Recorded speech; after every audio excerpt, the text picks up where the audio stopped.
Would you like to live a more whimsical life? Sure, who wouldn't? I would like to share with you today a quick and easy way to add more delightful, joyful whimsy to your life with a very simple thing, and that is pom-poms. Pom-poms. Pom-poms. There's nothing much more delightful and whimsical than cute, colorful little balls. Yay! There are a variety of ways that are pretty simple that you can make your own pom-poms, and they'll give you a little giggle every time you look at them. They're fun to squeeze, very tactile, and when you make your own, you can custom make whatever color or size you want for whatever you're going to add them to. They serve zero purpose other than decorative delight, which I'm all about. I made these pom-poms using a pom-pom maker, which I'm going to show you how to use today, which is a very fun, relaxing, meditative process. You can make all different sizes, different colors, attach them to hats. You can also stick pom-poms on pillows. They can go on a hanging planter. One of my favorite ideas that at some point I will accomplish is a big, huge pom-pom wall hanging. I've also got a hankering to do a pom-pom mobile. Maybe add in some sun catcher crystals. Wouldn't that be delightful? There's a lot of options, but step one is making the pom-poms themselves. This video will be part 1 on making pom-poms. I'm going to make a part 2 in which I make wool felted and wet felted pom-poms, which are better suited for tiny projects like jewelry. Many years ago, I had an Etsy shop in which I did just that. I made wool felted pom-pom jewelry, and it looked really cool. It was also very labor intensive, and I did not charge enough for my labor, and I learned a valuable lesson as a creative person. However, I would still like to show you how to make some pom-poms out of wool felt. I plan to make a strung up garland that will go on the wall hanging I made in my last video. They're all going to be hot pink, and I'm very excited about it. You just need a few basic supplies, a little patience, a little perseverance, and I promise it's going to be fun, and it's going to level up the whimsy in your life by several notches. And couldn't we all use that in this weird, weird world? If you're new here, my name is Genevieve. I'm a multi-passionate creative, and I would love to inspire you to create more things in your life. If you need an artsy auntie to give you pep talks and remind you that there's a whole messy middle before you get to the cool creative finish line, I would be happy to do that for you. All you got to do is subscribe, like, drop me a comment, and we'll keep hanging out. Let's do this. It's pom-pom time. What time is it? It's pom-pom o'clock, and we're gonna make some really cool pom-poms using a pom-pom maker. This looks pretty confusing. How does this turn yarn into a pom-pom? Fear not, I'm gonna show you that today. It's actually pretty simple. You only need yarn, a pom-pom maker, which you can get at really any craft store. You can buy them online. They're literally called pom-pom makers, and that is their only job. Beyond yarn, something to cut yarn with. We're going to be trimming them once they come out of the pom-pom maker to a desired spherical shape. These were both made with the same jumbo pom-pom maker. However, one with a chunky yarn, one with a skinny yarn, one trimmed shorter, one trimmed longer. Variety, it's the spice of life.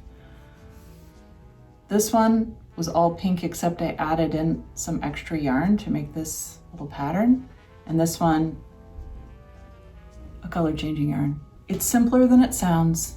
Let me just show you, it'll make a lot more sense. Here's a quick up close view of the aforementioned pom-poms. You can see the difference in the thicknesses of yarn. This one is only this thick. This one, super chonk. And they resulted in a different look. You can see the little nubby ends of all the chunky yarn. And this one, it's a lot more dense, like a carpet. I did not do anything other than wrap this. The color changing was happening on its own. This one I did add in some of the fun colors. I'm gonna use this very beautiful teal yarn. Probably say this is like a worsted weight. I'm gonna make another one with this mega chunky cobalt blue as well. I use these two sizes and give you a demonstration. So we have our little pom-pom doodad. There's these two pieces that open up. These two pieces split apart. I'm gonna leave them together for now. What we're gonna do is wrap both of these pieces together. Wrap, wrap, wrap all the way around, back and forth until it's really solid. And then we're gonna do the other side. Starting it is a tiny bit awkward. I'm just gonna do an open-ended wrap all the way across to kind of just set us up well. Now we're gonna go fill in all the gaps. Come along, little ball, and just keep wrapping in an orderly fashion, back and forth. It's kind of relaxing. This is a little repetitive task, repetitive hobby where you can kind of zone out. It feels good to touch the yarn, and I'm just gonna go back and forth with my wrapping until it's pretty full, until it fits in this little corral pretty snugly. There's no such thing as a drop stitch like there is in knitting or in sewing even. Now we don't want to have this happen where it kind of loops like this. We want to keep it inside like so. Oh my gosh, this yarn ball is not cooperating with me, but you know what? We're getting close. Just a little bit more. Okay, both sides done. Filled up, nice and snug. They fit right in there like so. Sort of how we know it's thick enough is when it reaches the sides like that. So next step, and I do enjoy little snips for this job, is we're gonna go up through this little crease, I guess, and we're gonna snip all the way through. Oh, that looks cool. This is a chunkier yarn, so it's taking a little elbow grease to snip through. Wow. Oh, looks like a sea creature, like an anemone. Okay, I'm gonna do the same thing on the other side.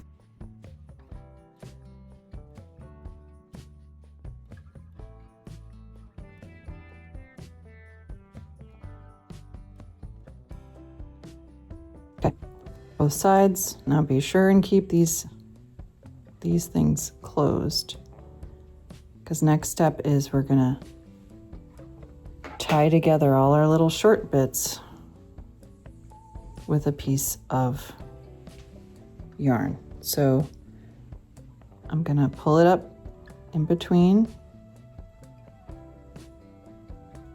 right through here, this little groove, both sides. And this is how we're gonna tie the center. Now, if you really need this to be sturdy, if it's gonna be used rather vigorously, you might want to put a little dab of glue on the inside. I've done that before, but it's not necessary. It's just a little extra security. And I'm gonna double this up and tie it on the other side again.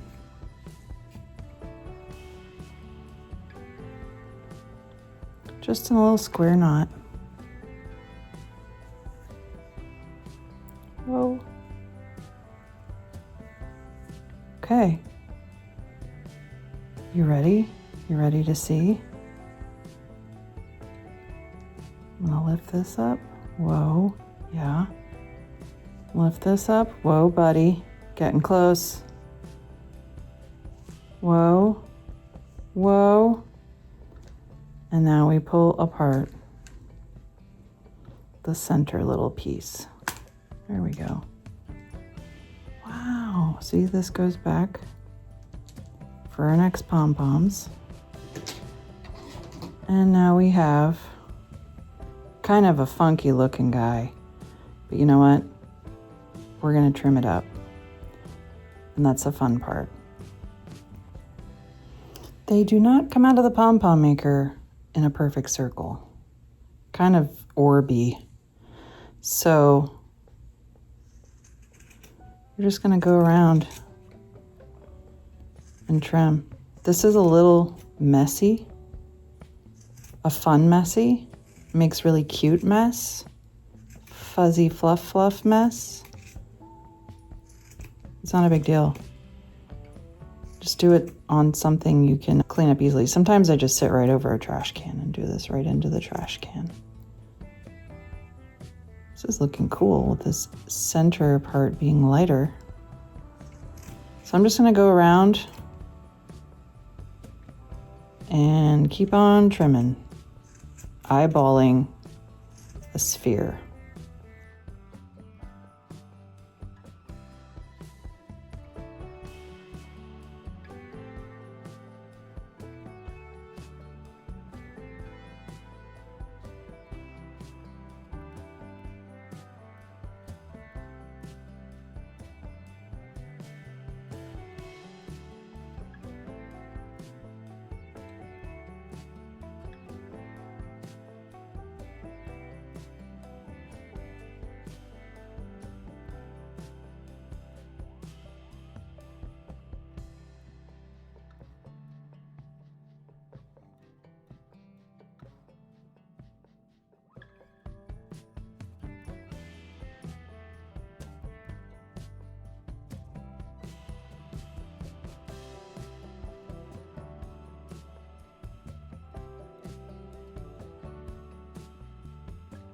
Wow, look at this little spherical pom-pom. Now I left the tail long because I don't know what I'm going to use this for yet, and it's going to need a way to be attached. So tail stays long. Now, is it a perfect sphere? Not exactly, but it's close enough. And remember, living a whimsical life involves some bumpiness. Here's the shearing of my pom-pom sheep. More than you'd expect, huh? I like to get started with the big scissors and then fine-tune with the little baby shears. One pom-pom down. Pretty cool. We're creating a little bouquet. Ooh. Ah. Oh. Wow. Wowee. There's a lot you could do with that. Next up, I'm going to use this very beautiful blue chunky yarn in my biggest pom-pom making size I have. This will go faster because this is so thick. This is a great way to use up scrap yarn that you are at the end of a project. You can combine multiple ones to create different effects, but it's a good way to use up a remnant or cheapy discount yarn. This one will start the same way. Ooh, look how fat that is. Wow, this is not going to take long. Here we go.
The moment of truth. Okay. Oh my gosh. It really is exciting every time.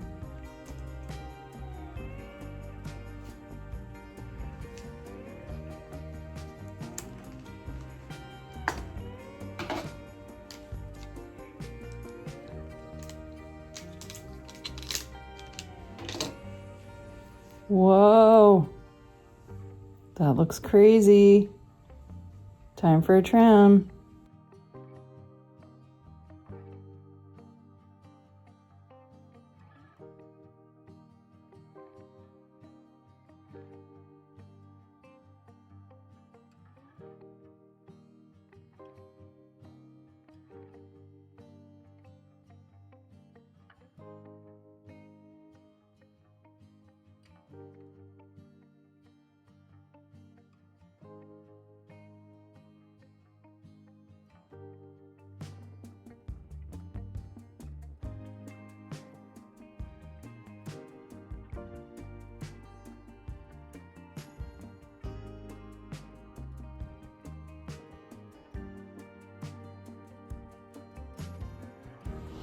Okay, look at this little dense blue buddy.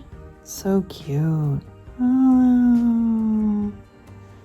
All right, another mega jumbo. It feels really cool, like plush. For me, oh, you shouldn't have.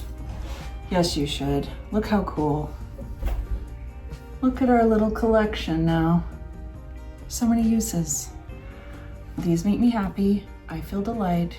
Whimsy is happening. I hope that clarified how to use those silly little doodads, pom-pom makers, and how simple it is, honestly. It just takes a little patience, a little trimming. What should this go on? Could decorate almost anything with this cutie. If you made it to the end of this video, congrats, you're a champion. And also you really care about pom-poms, so we already have something in common. Stay tuned for my next video, part 2, in which I make wool felted pom-poms. We're gonna make a garland. It's gonna be cool. It's gonna be very hot pink, which I'm a super fan of. And I'm excited to show you the process. And without further ado, I'm gonna do a little pom-pom dance. Get ready.